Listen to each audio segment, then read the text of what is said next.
बच्चों आज हम संधि की लास्ट कड़ी में लेके चलते हैं।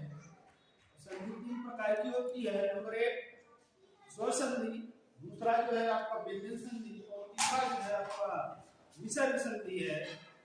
और इसी संधि के बारे में हम चर्चा करेंगे, इसी संधि के बारे में बताएंगे, विसर्ग संधि के बारे में बताएंगे। इसके पहले मैंने स्वर संधि और व्यंजन संधि के बारे में बताया। आज हम विसर्ग संधि के बारे में बताएंगे कि विसर्ग संधि होती क्या है और किस तरीके से वो जुड़ती है और किस तरीके से हम उसे समझ नहीं पाते हैं और कहाँ हम भूल कर देते हैं, कहाँ हमसे गलती हो जाती है विसर्ग संधि करने में। तो आइए हम इस संधि के बारे में आगे डिटेल्स जानने की कोशिश करते हैं। और आप बच्चों से यही मेरा कहना है कि इसको आप अच्छे से ध्यान से पढ़िए। ये आपके लिए बहुत ही अच्छा अच्छी संधि है। कह लीजिए कि एग्जाम में ये पूछा जाता है, कई बार पूछा गया है और इसको आप अच्छे से पढ़िए, कहीं भी आपसे गलती संधि में ना हो। चलिए आइए देखते हैं कि विसर्ग संधि क्या है। तो विसर्ग संधि को जब हम देखते हैं इसमें लिखा है कि विसर्ग, विसर्ग का मतलब यही है, इसी को विसर्ग कहते हैं। तो विसर्ग के साथ स्वर या व्यंजन का मेल होने पर जो विकार होता है उसे विसर्ग संधि कहते हैं। हाँ बच्चों, तो कहने का मतलब विसर्ग पहले लेटर में आया हो, पहले शब्द में आया हो और दूसरे में स्वर हो या तो व्यंजन हो, वो शब्द के शुरू में ही हो, तो जब उनके बीच संधि होती है अर्थात हम कह सकते हैं कि विसर्ग का स्वर के साथ और विसर्ग का व्यंजन के साथ अगर संधि हो रही है तो उसे हम विसर्ग संधि कहते हैं। जैसे कि मान लें एक तरफ विसर्ग हो और दूसरी तरफ आपका स्वर हो, तो ऐसी संधि विसर्ग संधि कहलाती है। या ये हो विसर्ग हो प्लस उसके बाद आपका व्यंजन हो तो वो विसर्ग संधि कहलाती है। इस प्रकार से हमने देखा कि विसर्ग और स्वर का मेल और विसर्ग और व्यंजन का मेल दोनों तरह से संधि होने पर विसर्ग संधि कही जाती है। लेकिन सबसे बड़ा कंफ्यूजन हमारा शब्दों के बीच है, जो हम सही तरह से समझ नहीं पाते कि किस जगह हमारा विसर्ग लगा हुआ है। अर्थात जब हम शब्दों को देखें तो उसमें पकड़ने की कोशिश करें कि इस जगह हमारा विसर्ग है और इस जगह नहीं है। अक्सर जब विसर्ग संधियों को हम देखते हैं तो उसमें एक लेटर के साथ या तो लेटर के साथ हमारा विसर्ग जुड़ता है। ये बहुत ही ध्यान देने की बात है। या तो एक लेटर के साथ विसर्ग जुड़ा होगा या तो 2 लेटर के साथ विसर्ग जुड़ा होगा, इससे ज्यादा और लेटरों में नहीं होता।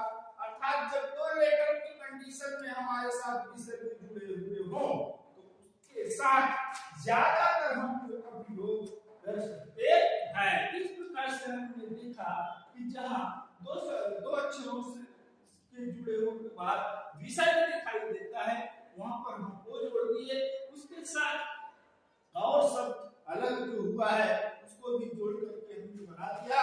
जैसे मना प्लस रथ, इसको दोनों को जोड़ा मनोरथ बना। मना प्लस अनुकूल मनोनुकूल बना। अर्थात हम कह सकते हैं कि मनोनुकूल को जब भी जोड़ा जाए तो मना शब्द से जोड़ा जाए।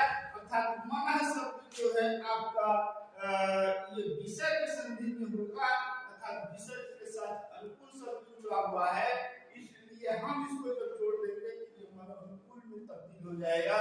इसी तरीके से यशो अभिलाषा शब्द है, यशा यशा में जब विसर्ग लगा हुआ है और जब ये जुड़ेगा तो ओ की मात्रा में तब्दील हो जाएगा, अर्थात ये बनेगा हमारा यशो अभिलाषा। इसी प्रकार से अधोगति है तो अधोगति ना होकर के जब जुड़ेगा ये अधोगति में तब्दील हो जाएगा, अर्थात ओ की मात्राएं यहाँ पर आ जाएगी। इसी प्रकार से कभी कभी ये हो सकता है, जैसे हमने लिखा मनमोहन सिंह आपके हमारे पूर्व प्रधानमंत्री रह चुके हैं, तो ये देखिए ये है आपका मनमोहन सिंह। अगर ऐसा लिखा हुआ है तो ये आपका सही है।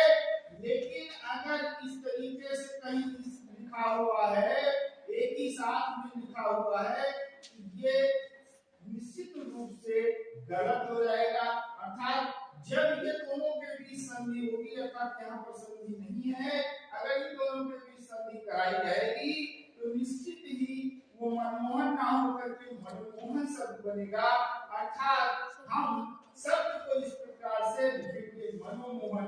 अर्थात जब इन दोनों को बीच मिला दिया जाए तो ये आपका गलत हो गया। अर्थात अब ये गलत है और जब ये अलग अलग लिखा रहेगा तो ये सही रहेगा।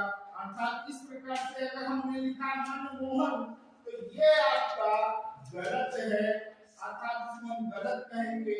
लेकिन अगर ये शब्द लिखा हुआ है मन और मोहन तो ये आपका सही होगा। और इसी प्रकार से अगर ये लिखा हुआ है मनोमोहन तो ये भी आपका सही होगा। अर्थात इनके बीच विसर्ग संधि है, अतः ये चीज हमें जानना जरूरी था। इस प्रकार से अगर दुर्बल लिखा हुआ है, बल और दू शब्द लिखा हुआ तो यहाँ रा का प्रयोग करते हैं, अर्थात ब के ऊपर हमारा जो रा लगता है, इसी तरीके से दुर्बल बन जाता है। मनोमोहन शब्द है तो मनमोहन, मन प्लस मोहन, अर्थात जहाँ हमारा विसर्ग है वहां को आ जाता है, मनोमोहन बन जाता है। नमस्ते शब्द है तो नमः प्लस ते, अर्थात जहाँ विसर्ग है वहां आधर्ष का प्रयोग होगा, अर्थात नमस्ते बन जाएगा।